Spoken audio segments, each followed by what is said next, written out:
I want to take just 2 minutes first to welcome our panelists, who I'll introduce in a moment. I also just want to summarize briefly yesterday's testimony. I think in the forefront of the minds of many regulators and prosecutors these days are the significant law enforcement challenges posed by virtual currency. As recently as this past Monday, we had serious criminal conduct come to light involving virtual currency as a vehicle for money laundering, drug trafficking, and other major felonies. Obviously, any attempt to regulate virtual currencies is going to have to deal with the dark side of virtual currency. Yesterday, we had a first panel that dealt extensively with all the wonderful potential benefits of virtual currencies, a second panel that dealt with some alternative currencies, as well as some of the troubling and tricky legal issues we face in trying to regulate. And then today we're kicking off with an outstanding law enforcement panel to talk maybe a little bit more about the dark side of virtual currency and how we can take that into account as we figure out how to best regulate. We have two very distinguished prosecutors with us today, both of whose offices have shown leadership in this emerging area of law enforcement and also just generally in the area of cybercrime. Cyrus R. Vance, Jr., the District Attorney for New York County, who has been doing a fantastic job, and Richard B. Zabel, the Deputy United States Attorney for the Southern District of New York. I'm happy to say not only are they the best and the brightest around, but also, I think I can say this, I'm happy to call them both friends. So thank you both for being here, and very much look forward to your testimony. As a formality, I have to swear you in, so if you'll each rise and raise your right hand. Do you swear or affirm to tell the whole truth, the whole truth, and nothing but the truth, so help you God? Thank you. So we're going to turn first to District Attorney Vance, and thank you again for being here. We really look forward to your testimony. You need to have the green light on, or they will yell at you. Thank you. Superintendent, good morning. Members of the panel, good morning. It's a privilege to be able to be here to speak briefly about the issues that you have raised in these important hearings that seeks to understand the implications of that surround digital or virtual currencies. To follow the superintendent's initial comments about the world changing, I think we've all thought growing up that a crime scene was typically defined by yellow police tape on a corner where someone had committed an offense. But the reality of today is that the Internet is our 21st century crime scene. And our society, our regulators, our prosecutors, all of us have to adapt to that new reality. And as we all know, the Internet provides criminals, cyber criminals, with anonymity, or at least certainly makes that much easier, and that makes the task of investigating and prosecuting crime that is committed using cyber techniques all the more difficult. And in our opinion, exploiting digital or virtual currency payment systems really is no different. The anonymity offered by these payment systems attracts, from time to time, criminals who now can more easily move, conceal, and launder illicit profits. Our office has prosecuted a number of cases in this area, which I'll discuss in a minute. But what I want to say just at the beginning is I believe and respectfully suggest that as you analyze this area involving digital and virtual currency, that you keep in mind the question of what tools prosecutors, whose job it is to protect the public, will need in order to do their job, and do their job as it relates to illegal conduct that stems from these payment systems. Without stronger government oversight in this area, I believe we are going to be permitting cyber criminals, identity thieves, even traffickers of child pornography, and other criminal actors to operate in what will be a digital Wild West. And it's our position, respectfully, that digital currency exchanges should be required to obtain licenses as money transmitters in order to do business in New York State, and therefore come under that regulatory framework. Our belief also is that action may not in and of itself be enough, depending upon the regulatory framework that you decide to use, if any, in going forward. We believe that there should be an examination of whether to require digital currency exchanges to perform enhanced due diligence with regard to the identification of their customers. So let me give you two quick, concrete cases that relate to criminal activity facilitated by digital currency. Last year, our office secured convictions of 14 members of an international major cybercrime ring that crisscrossed the globe, from Russia, Ukraine, and Moldova to the Czech Republic, to California, to Brooklyn and Manhattan. And the ring, in the time of its criminal activity, trafficked in more than 100,000 stolen credit card numbers and identities, resulting in millions of credit card fraud, as well as dislocation, disruption, fear, concern from those who were victimized by this conduct. And one of the top defendants in that case was recently sentenced to 22 to 44 years in prison, which I think gives you an indication of how seriously state judges, let alone prosecutors, are now viewing this conduct and the impact that it can have on members of our communities. At the center of this organization was a corporation based in Manhattan called Western Express. The company served as the principal digital currency exchanger for this trafficking ring, allowing buyers and sellers of stolen credit card information to move money anonymously, in that case using two types of digital currencies, e-gold and web money. And this is how the trafficking operation worked. Essentially, the Western Express acted as a money exchanger, but in this manner. The buyers of stolen credit card information used Western Express to exchange U.S. currency in the form of cash or money orders or other structured payments into e-gold or web money. The buyers then took this virtual currency and used it to buy stolen credit card information and identities from the vendors being the criminals who had stolen it. They used this stolen information to manufacture forged credit cards, which they then used to purchase merchandise online and in stores, and then fence those products or online or on the street for profit. The vendors needed to convert all the e-gold and web money they received as payment for stolen data into either a different digital currency or into conventional money, and they used Western Express also for that purpose. Western Express also in this enterprise facilitated the global flow of digital currency for criminal activity in the tune of many, many, many millions of dollars and sent bank wires all around the world. Western Express charged a fee for every transaction that it facilitated. A second case relates to a different company called Goldage, a digital currency exchanger operated by two men who moved millions of dollars around the globe for their customers. In that case, individuals used Goldage to exchange e-gold digital currency. And when they purchased e-gold, the customers could choose their method of payments to Goldage. They could wire money, make cash deposits, or mail postal money orders or checks. And when they sold e-gold to Goldage, customers could obtain payments through wire transfers to accounts anywhere in the world or have checks sent to individuals anywhere in the world. Goldage's owners charged customers a fee on both ends of the transactions and maintained various bank accounts under the guise of different subsidiary companies. Now, in both of these cases, the fact that the defendants ultimately converted digital currency back into cash helped investigators to trace the money.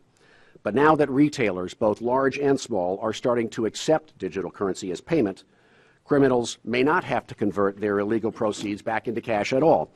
For example, criminals can use digital currency to buy high-end merchandise from major online retailers and then sell those products for cash, or they can simply refrain from ever converting their digital currency to cash, simply continuing to use financial criminal conduct to finance their criminal conduct and engage in business, whether criminal or legitimate, using the currency. This makes it even more difficult for law enforcement to trace these transactions. Another possible challenge to law enforcement may be the emergence of Bitcoin ATMs, in which individuals can insert dollars and get Bitcoins in return, But unlike users of debit or credit cards, the identification of Bitcoin ATM users can remain untraceable. I want to note, Superintendent, that I'm not taking a position at all on the legitimacy of digital currency as a method of payment for goods and services. And I recognize that many digital currencies are certainly not designed to facilitate criminal conduct. But we live in a world in which criminals are exploiting new manners to commit crimes every day. And this is an area where individuals are now seeing seams, weaknesses, where they can move into and exploit and victimize members of the public. Digital currency is quickly becoming part of our mainstream economy, and along with the mainstream, it brings behind it, and in that slipstream, criminals who will exploit these gaps in our regulatory and criminal justice system.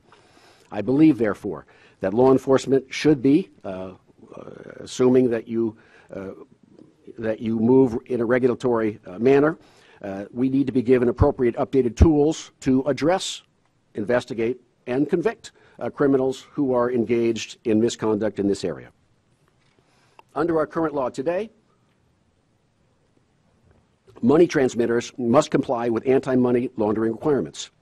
Financial institutions facilitating deposits and withdrawals of large amounts of cash must file currency transaction reports with FinCEN. Cross-border movements of large amounts of cash also require governmental reporting. These valuable filings allow law enforcement to identify and investigate potential criminal activity.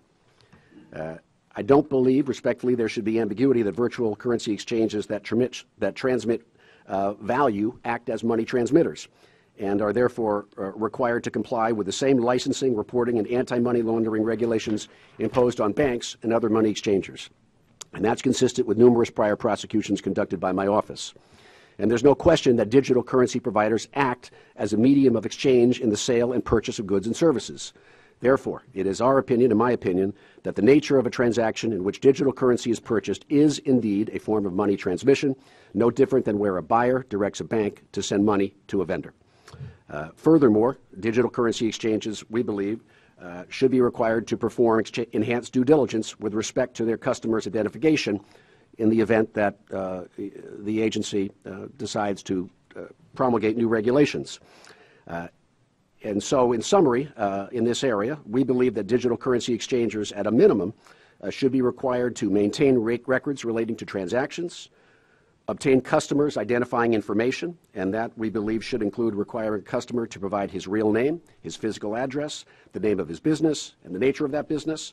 And the customer should also be required to confirm that the digital wallet in which the currency is being sent is actually owned and controlled by the customer.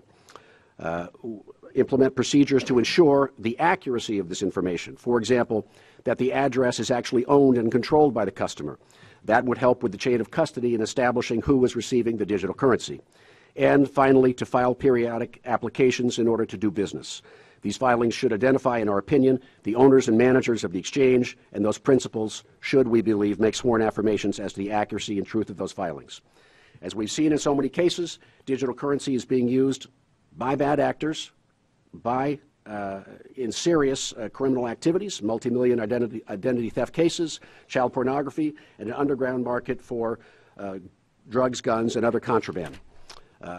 Mr. Zabel, on the federal side, the federal government is starting to bring digital currency exchanges under their regulatory umbrella, and we believe that New York State should also recognize the potential danger of these payment systems.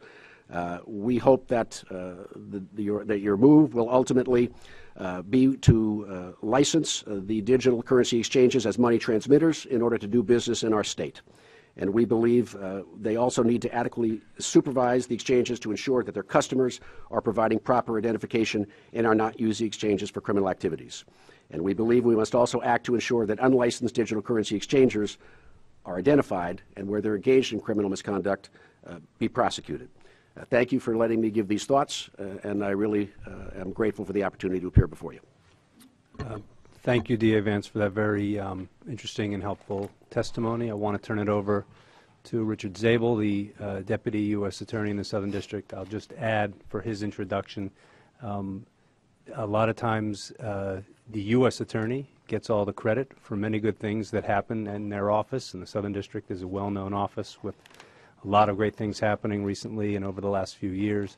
And that's as it should be, but sometimes there are people who work right behind that U.S. attorney who are key to their success, and Mr. Zabel is one of those people in the Southern District, and I've been a big admirer of yours for a long time. So welcome. We look forward to your testimony. Thank you very much. Thank you for those kind words. Mr. Superintendent and distinguished members of the New York State Department of Financial Services, thank you for the opportunity to appear before you today to discuss the law enforcement work of the United States Attorney's Office for the Southern District of New York and our federal agency partners in combating criminals and criminal enterprises that use virtual currencies to carry out their illegal activities. I am honored to represent the U.S. Attorney's Office at this hearing and to describe to you our approach to virtual currencies, some of our recent criminal cases in this emerging area, and some of the issues that we have observed and that concern us going forward. First, in our approach to virtual currencies, we recognize, first of all, that virtual currency systems can be legitimate, innovative, global commerce mechanisms that may offer advantages over other forms of payment. Some advantages can be efficiency, cost benefits, and certain desired privacy features. Because we are not regulators, we do not focus on how to regulate and improve these emerging systems. Our concern is when the features of virtual currencies are exploited by criminals to carry out illegal conduct because the perpetrators feel they can more easily conceal their activity, their identities, and their proceeds. In attacking the criminal exploitation of virtual currencies, as in other areas of criminal law, we want to prosecute criminal conduct and maximize deterrence. To do so, we look to prosecute significant cases against individuals who are using or enabling others to use virtual currencies for criminal purposes. And where appropriate, we prosecute and shut down their illegal companies or websites as well. Our approach, therefore, has been to look at the virtual currency criminal ecosystem and identify significant individuals and entities who enable that illegal ecosystem. In many ways, as with other traditional cases, we are following the money, but here it is the virtual money. Our attack on criminal virtual currency schemes accelerated when our office ramped up its focus on cybercrime generally. At the beginning of his tenure in the summer of 2009, the U.S. Attorney, Preet Bharara, made combating cybercrime a priority of the office. We created the Complex Frauds Unit, and we embedded in that unit an expanded team of cyber prosecutors who focus almost exclusively on cybercrime, including virtual currencies. We've been fortunate that our great partners at Maine Justice, the FBI, Secret Service, DEA, IRS, HSI, and other agencies have also made this effort a priority, as has District Attorney Cyrus Vance. And since many of these cases extend internationally, it has been important that we and our federal partners have developed relationships in the cybercrime area with prosecutors and law enforcement all around the world. That has been our approach, and it has led to a number of significant prosecutions.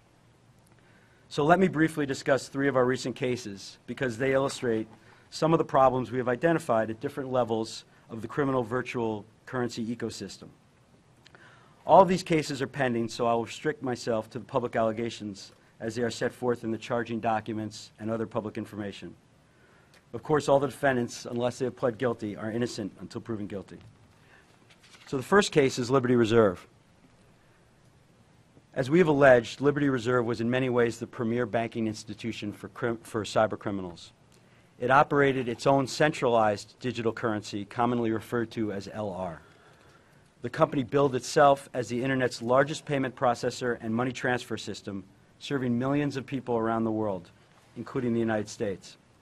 It processed over 55 million illegal transactions and laundered more than $6 billion in suspected proceeds of crimes, including credit card fraud, identity theft, investment fraud, computer hacking, child pornography, and narcotics trafficking.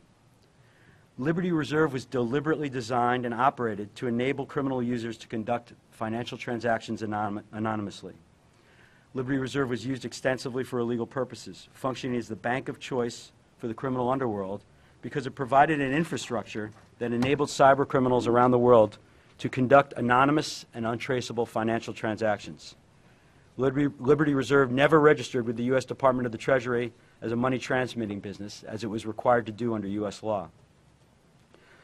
In order to use LR currency, a Liberty Reserve user first had to open an account through Liberty Reserve through its website and provide basic identifying information.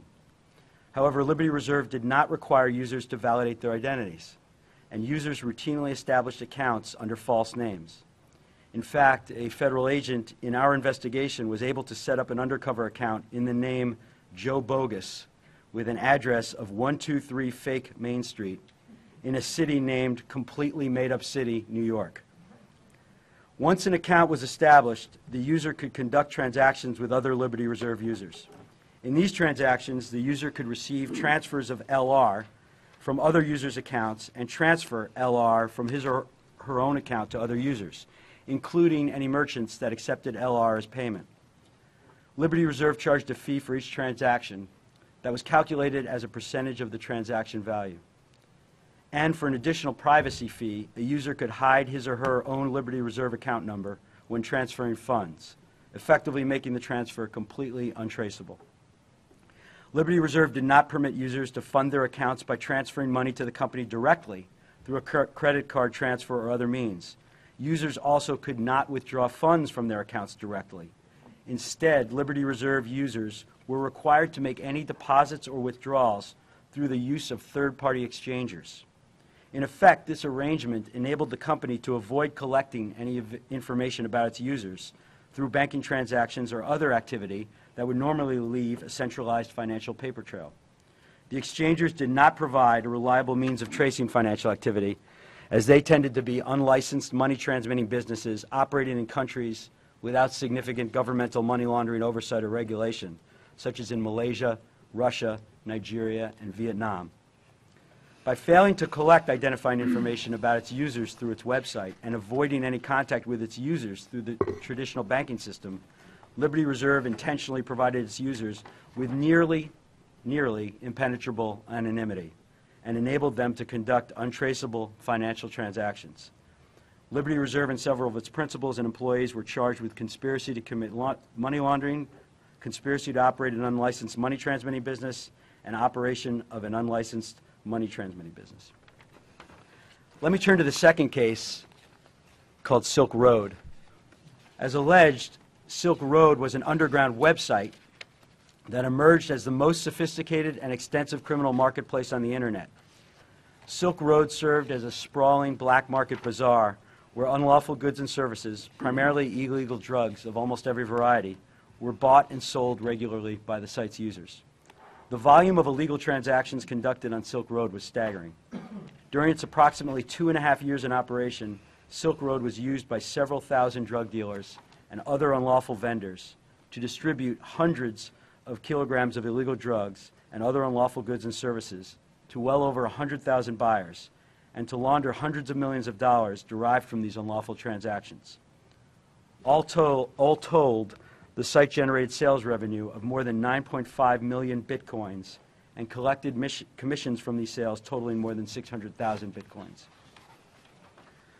Silk Road was designed to enable its users to buy and sell drugs and other illegal goods and services anonymously and beyond the reach of law enforcement. That was achieved in two principal ways. First, Silk Road was operated on the Tor network, a special network of computers on the internet designed to conceal the true IP addresses and therefore the identities of the network's users. Second, the method of payment was deliberately restricted to preserve the user's anonymity. Transactions on Silk Road could be paid for only with bitcoins, a decentralized virtual currency. Silk Road's payment system essentially consisted of an internal Bitcoin bank, where every Silk Road user had to hold an account in order to conduct transactions on the site. Every Silk Road user had at least one Silk Road Bitcoin address associated with the user's Silk Road account. These addresses were stored on wallets maintained on servers controlled by Silk Road. In order to make a purchase on Silk Road, a user had to obtain bitcoins, typically through a Bitcoin exchanger, and then send those bitcoins to a Bitcoin address associated with his or her Silk Road account. Once a user's account was funded in this way, the user was free to make purchases on Silk Road. Silk Road also used a so-called tumbler, which, as the site explained, sent all payments through a complex semi-random series of dummy transactions, making it nearly impossible to link your payment with any coins leaving the site. The tumbler, in our view, was essentially an institutionalized and automatic form of money laundering. Silk Road's alleged creator and owner, Ross Ulbricht, was charged with narcotics conspiracy, conspiracy to commit computer hacking, and money laundering conspiracy. Let me turn to our third and most recent case. Just 2 days ago, our office brought forth charges in another Bitcoin matter. As alleged, Robert Fiala, using the name BTC King, operated a Bitcoin exchange service directly on Silk Road that enabled Silk Road users to convert cash into Bitcoins anonymously. Fiala's customers could then use those Bitcoins to make illegal purchases on Silk Road. Fiala never registered as a money transmitting business, and he conducted transactions in a manner designed to enable Silk Road users to maintain their anonymity. To accomplish that, Fiala filled the orders for Bitcoins that he received from his Silk Road customers with the assistance of Charles Shrem, the CEO of a New York City-based Bitcoin exchange company. Shrem's company was designed to enable customers to exchange cash for Bitcoins anonymously, that is, without providing any personal identifying information. For example, to fund the purchase of Bitcoins, customers were instructed to deposit in person specific amounts of cash into bank accounts controlled by a third-party cash processor. Customers did not have to provide any identifying information other than an email address. After obtaining Bitcoins for his customers with Shrem's assistance, Fiala then sold the Bitcoins to Silk Road users at a markup. Shrem's company was registered as a money transmitting business and had certain anti-money laundering policies, which Shrem was responsible for enforcing as the company's compliance officer. However, instead of enforcing those policies, Shrem deliberately advised Fiala how to circumvent them, so that Fiala could continue doing business with the company, thereby generating significant revenue in transaction fees for Shrem's company. Shrem was aware that Silk Road was a drug trafficking website and that Fiala was running a Bitcoin exchange service on Silk Road, but he still helped Fiala conduct his operation. Shrem never filed a single suspicious activity report, despite many obvious red flags. In total, Fiala and Shrem converted more than $1 million of cash into Bitcoin for Silk Road users, so that those users could make unlawful purchases on Silk Road. Fiala and Shrem were each charged with conspiracy to commit money laundering and operating an unlicensed money transmitting business. Shrem was also charged with willful failure to file a suspicious activity report. Now, these cases illustrate a number of concerns with virtual currencies, including Bitcoins, as their use increases. One concern is the combination of Bitcoin's anonymity and its ease of movement. Both characteristics offer advantages, but also can make it a magnet for criminality. The ease with which large amounts of Bitcoins can be moved anonymously without any geographic limitation makes the currency particularly attractive to those conducting illegal activity. Although cash is also an anonymous form of currency, there are significant practical barriers to transferring bulk cash outside of the traditional banking system. Generally, to make such transfers, the bulk cash must be physically transported or smuggled from one place to another. By contrast, large amounts of Bitcoins can be transferred anonymously and safely to someone located anywhere in the world with just the click of a computer key. A second concern is that virtual currency expands the geographic footprint of criminal activity and at the same time invites more criminal participants. For purchasers of drugs or other illegal goods or services, virtual currency reduces or even eliminates practical barriers to entry. On Silk Road, for example, users were able to purchase drugs from drug dealers located anywhere in the world, essentially with the push of a button. With traditional forms of currency, these purchasers would have had to hand-deliver cash to drug dealers. Similarly, the anonymous and largely untraceable nature of Bitcoins also makes it attractive to sellers of unlawful goods. In addition to the thousands of drug dealers who operated on Silk Road, we found that the merchants who accepted Liberty Reserve currency were overwhelmingly criminal in nature. Third, because the transactions not only are anonymous but are irreversible, virtual currency also appeals to those operating fraudulent schemes. In frauds such as advanced fee schemes, the fraudsters often previously relied on traditional money transfer services to collect money from victims because they perceived those services as offering greater anonymity than the traditional banking system. Now, we have observed that these fraudsters are seeking to take advantage of virtual currency because of the even greater degree of anonymity it offers. The Liberty Reserve vendors, for example, included peddlers of various types of online Ponzi and fraudulent get-rich-quick schemes. Fourth, virtual currency also facilitates the laundering of criminal proceeds, as it enables criminals to securely and anonymously distribute the proceeds of criminal activity to co-conspirators and others located anywhere in the world. A fifth concern is that the anonymous and untraceable nature of virtual currency also has tax implications, especially as the currency becomes more widely accepted. In terms of tax evasion, putting money into virtual currency may in fact be a way to conceal it from the taxing authorities. The currency itself then could effectively become a form of tax haven for both businesses and individuals. Sixth, as bitcoins become more prevalent, they will potentially create opportunities for investments based on their own intrinsic value. For example, people may invest in currency futures contracts tied to bitcoins or in bitcoin mining companies, hoping for a return based on the amount of bitcoins mined. Such an investment market, based on a currency that is volatile and more lightly regulated, could lead to fraud based on manipulation and other analogs to securities fraud. In conclusion, virtual currencies like bitcoins are innovative and dynamic new systems that may offer many benefits. These currencies present complex challenges to law enforcement in terms of identifying and locating criminals who corruptly exploit them. We have had some success, as has had the DA's office. But it is difficult work in part because of the layers of anonymity and geographical distance that our investigations have to overcome.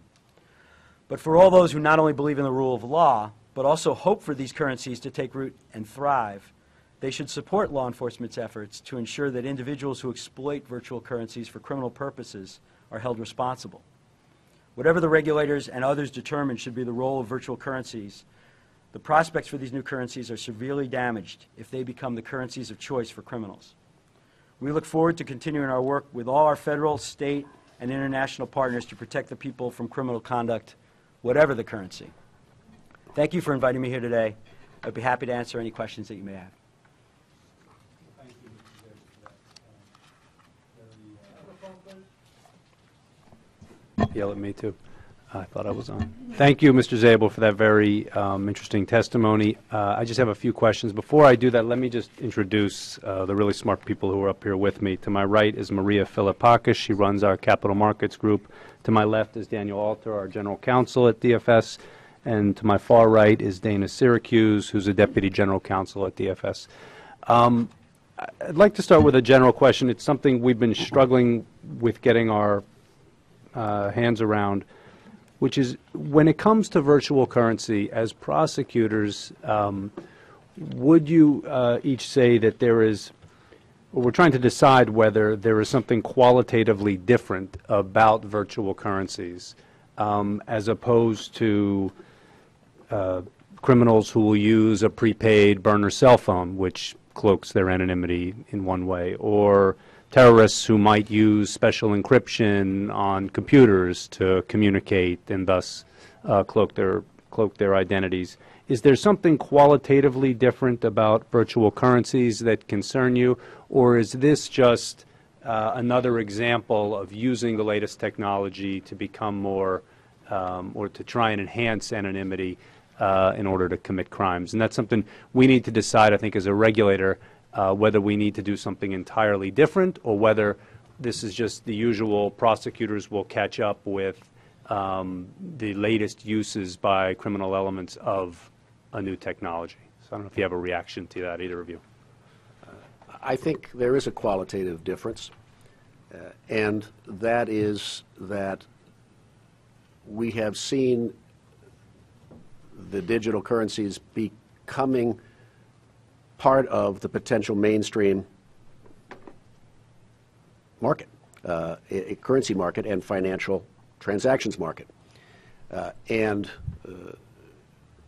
that means that if people misuse this medium for criminal purposes, if there is not adequate regulation of this medium in order to let regulators understand who are behind transactions and let prosecutors be able to follow those leads if there's an investigation, it is opening a big door into financial transactions around the world. They're both instances, whether it's a burner phone or encryption on a computer, are tactics that criminals may use in order to commit a crime. But I think the virtual currency becomes almost a strategic opening where you are really able to fuel and facilitate movement of money connected to crime in a qualitatively different way than simply masking communication from one criminal to another over a cell phone. Mr. Zabel. I would say that one of the aspirations for Bitcoin, and that's nascent at this stage, is for it to become a main artery of the commercial world.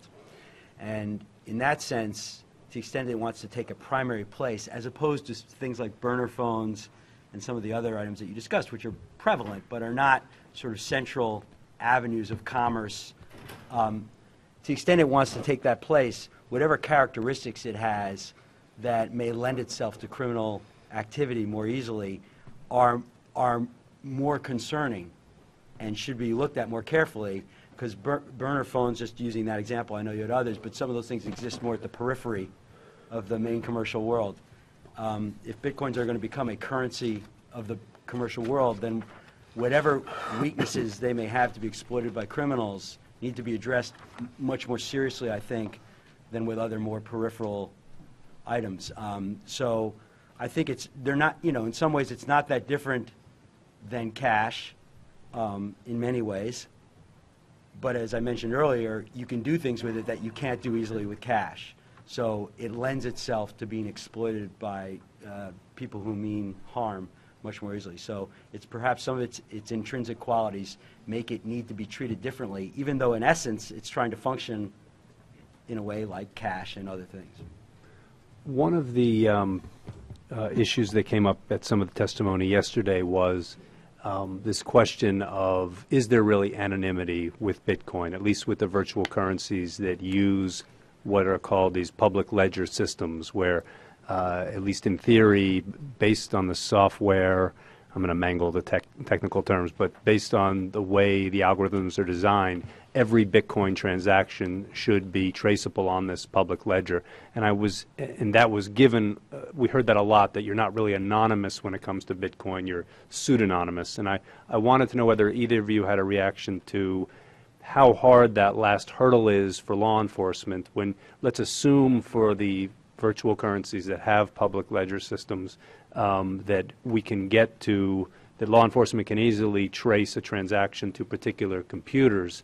How hard is taking it to that next level and finding out the actual identity of the person involved in the transactions? I mean, I know it was something you faced, both of you faced in the cases you've brought recently. So, well, I'm going to jump in and just say very briefly, having an IP address and knowing actually who's behind the IP address are two entirely different things. right. I may have an address. I may have someone may send a letter to a building as part of a criminal activity, but which of the 5,000 apartments in the building are we dealing with? So I think that's a sort of obvious, although I'm not technically a super technical guy, I think that's sort of an obvious difference. I would say we've faced substantial hurdles in that. When we did the Silk Road case, there was a lot of speculation. How did we penetrate the Tor network to figure out where servers were located and who was doing what? I think that speculation continues, and I'll let it continue. But there were substantial challenges in that case because of that. So you have things like the Tor network. You have the tumbler that I mentioned. You have these tumblers that can be put in place, which in the cases I've seen, there may be out there legitimate uses for those that I'm not aware of, but in the cases I've seen, they serve no other purpose other than to be automated money laundering and identity concealers. So, and then remember, even if people are giving in names at some end of the chain in these transactions, or email addresses, or IP addresses, they don't, some of those are false. They don't necessarily resolve to any true person or way to identify someone. And you add to that that they're spread out all over the world, which can limit you in a variety of other ways to make sure that you can really identify the person. It becomes very, very difficult for all those reasons, and there are others. But so in a sense, as a theoretical matter, if we were in a laboratory, could you say that there's absolute anonymity? Maybe there'd be ways in a theoretical world where you could always ultimately, if you had unlimited resources, get to a person. But as you know very well, Mr. Lasky, and as everyone on the panel knows, you can achieve effective absolute anonymity just by putting up enough practical barriers. So it is a serious problem. And Superintendent, I just, quick point, follow on that.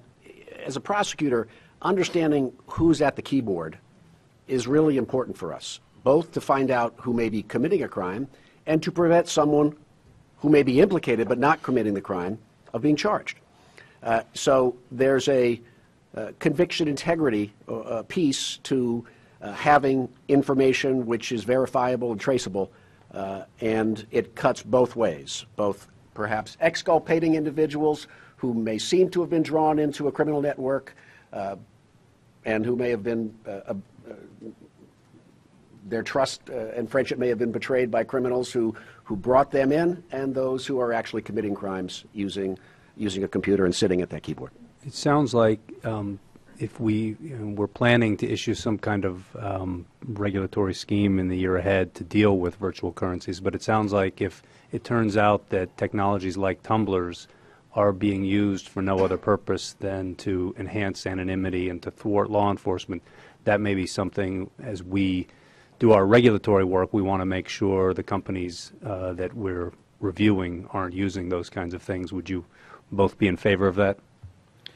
I mean, my experience with tumblers has been negative in terms of it being used for criminal conduct. I may have a more narrow view than is deserved, but I think, and I'm not a regulator, but I think a regulator could certainly want the ability to inspect why someone is using a tumbler, what the reason is for that, and any other devices that might be causing it to be more difficult to figure out who your customers are, who you're giving money to. So that could be something that can be inspected, inquired about, I would imagine.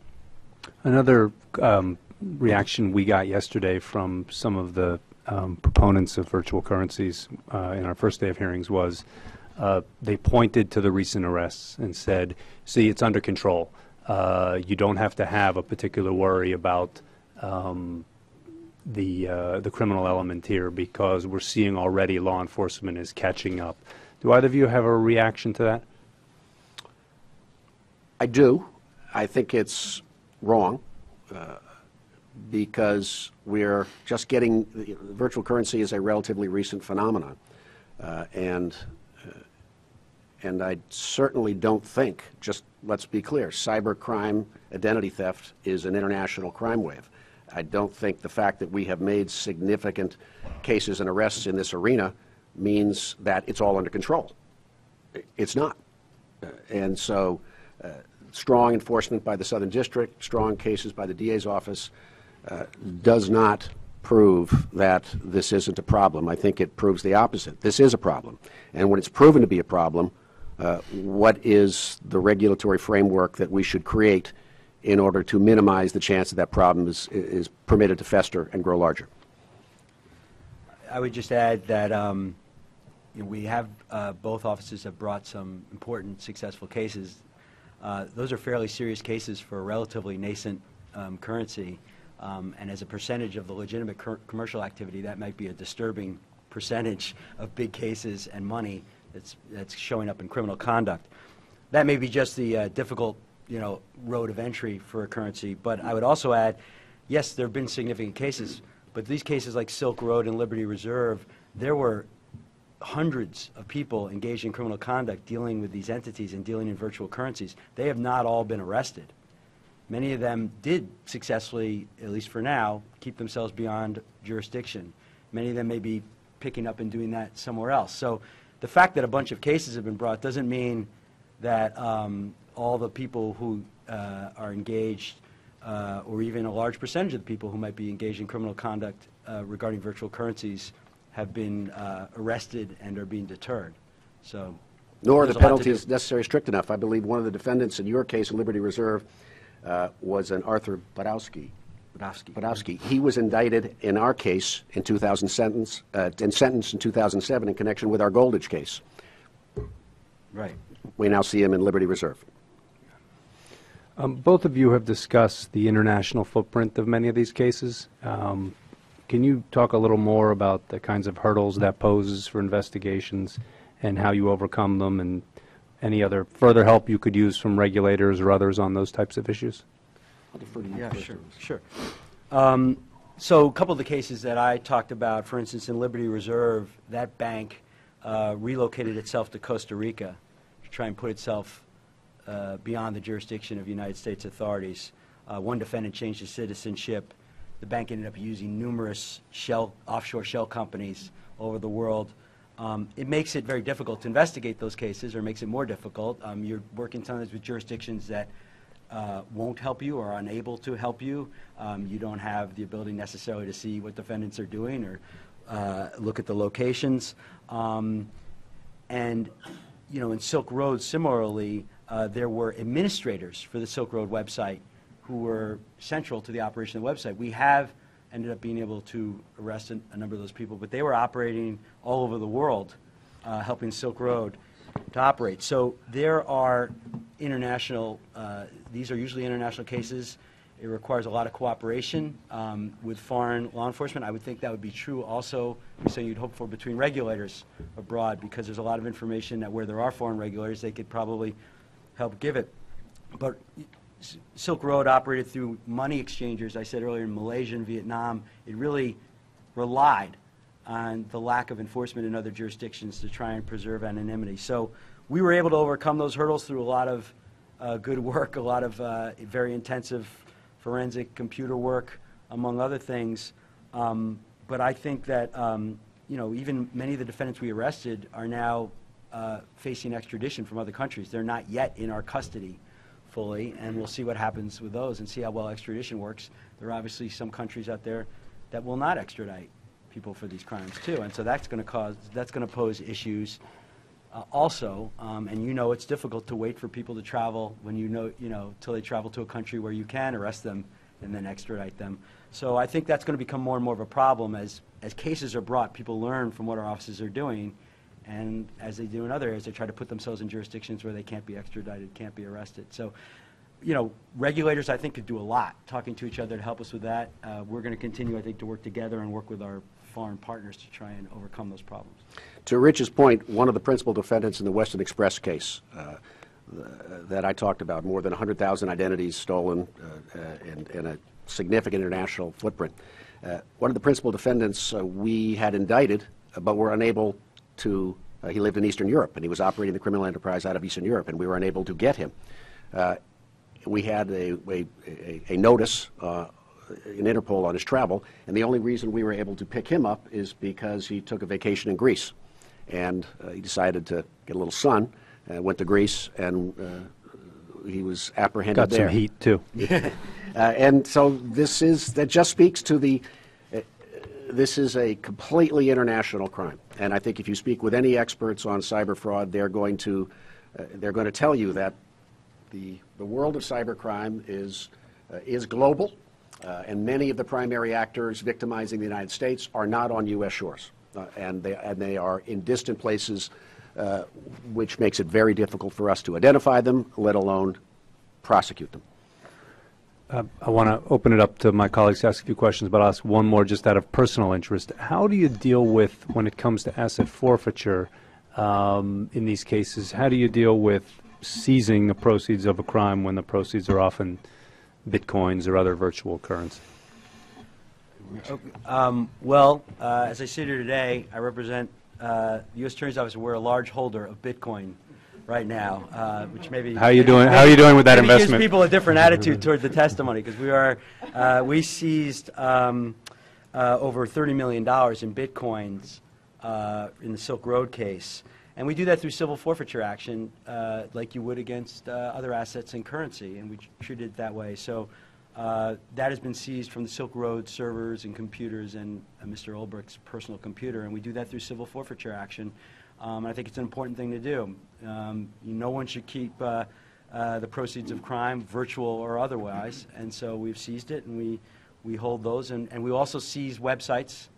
We'll seize all the illegal websites that we could in Silk Road and Liberty Reserve. We did that, and we forfeit the businesses and whatever we can forfeit. So that's how we do. We seized it, treated it like regular currency.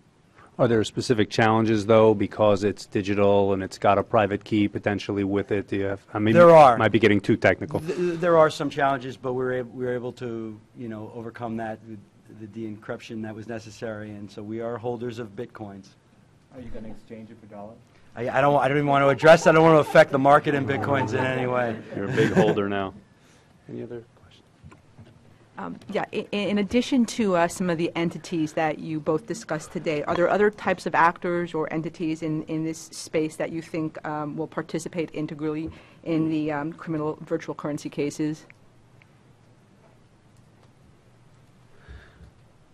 I don't know how to really define the universe of actors, but there are people who are stealing, anyone who's around the globe in the market for stolen identities, and then there are people on the front end who are penetrating businesses and stealing identifications, and people on the ground in various countries helping to steal. So it's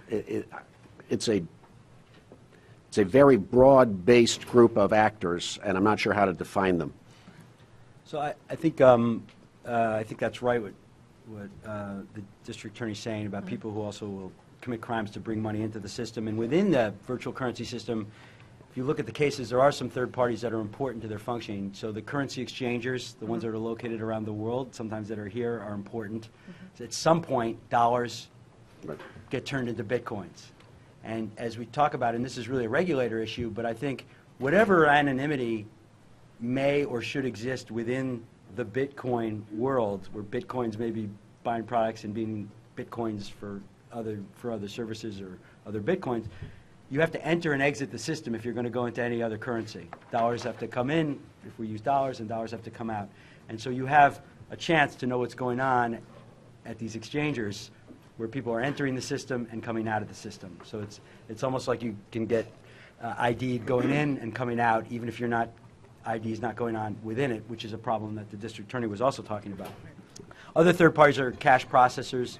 There are third parties like Mr. Fiala used, where they arrange for an account to be set up at a bank, a regular bank, and then a person comes in with $1,000 of cash and puts that cash into the pre-designated account, which is the cash processor's account, and that cash processor is a company that will take that cash then, and there's really no identifying information, and then turn that into bitcoins for the person who will get bitcoins for it. But that's done in a way that obviously is not well regulated. And then there are the websites. There are individuals like Mr. Fiala, who, according to the allegations, was acting sort of as a one-person exchanger of currency. And then there are merchants who are also accepting bitcoins, and some of them are, as we've seen, doing that for illegal services. So I'm sure there are other players too, but those are some of the other types of entities that I think have been important in some of the cases. It's interesting you mentioned it, because some of the testimony yesterday was that none of the exchanges of any significance in the world have come to the U.S. They're all overseas. And there was a lot of talk yesterday. The Bitcoin community, I think, would like to see regulators doing what they can to help encourage exchanges to be onshore here in the U.S. It would be good for innovation and good for business in the U.S. But it sounds like it would also be good for law enforcement in terms of weeding out the bad apples, and then we could have a double whammy, hopefully, where we're promoting more business and more innovation in New York, at the same time getting rid of the bad and separate the wheat. The good could thrive. So, and I think there are some, I've heard there's some exchangers abroad who are at least complying with reporting obligations, or trying to. They might be, maybe there are some good examples out there for how that can work. Yeah, Al Capone was convicted for not paying his taxes instead of bootlegging, and that raises an issue which I think, Mr. Zabel, you touched upon a moment ago. We yesterday were struggling with some of the panel guests in trying to figure out how we deal with minors, because they play such an integral role in such a systemic controlling function. Minors, ER, not I was OR. going to Yeah, ask. no, not as in child pornography. Minors So, as young as well. right. And you mentioned a moment ago the possibility, and I had never really thought about this, but the securities implications of products being created now that could be based upon mining investments and how many things are mined.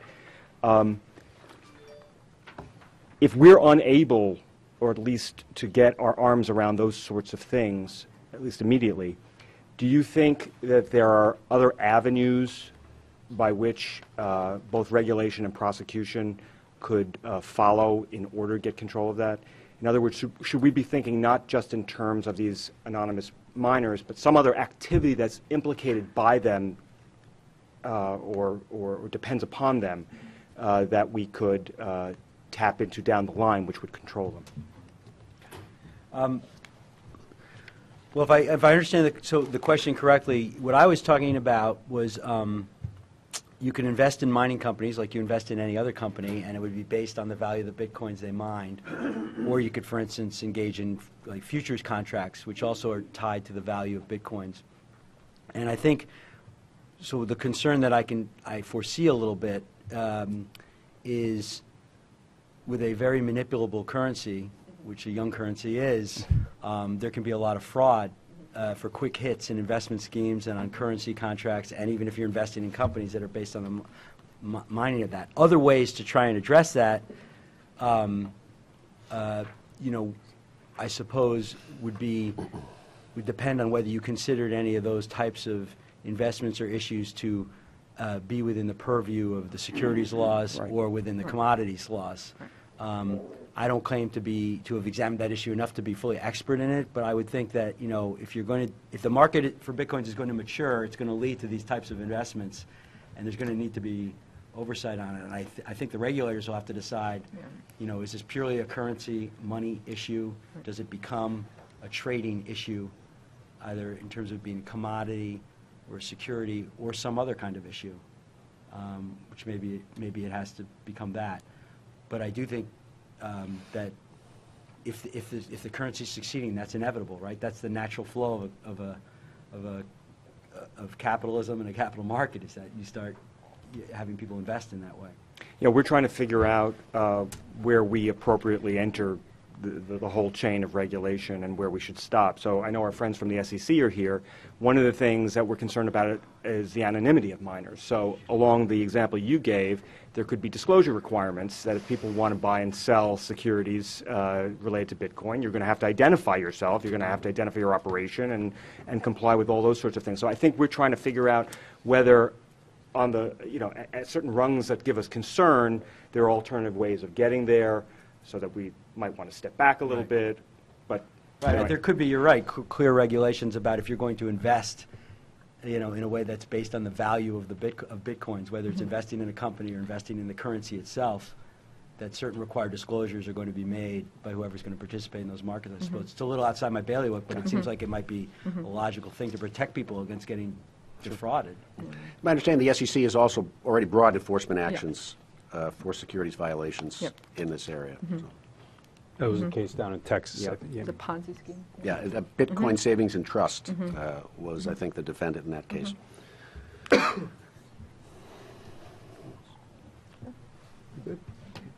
right, well, we've already taken up more of your time than we should have. Thank you both for all the work you're doing in this area. Obviously, both of your offices are leaders in the cyber world and prosecutions, and it was a pleasure having you. Thank you for taking the time. Thank you very much for having us. Thanks for having us.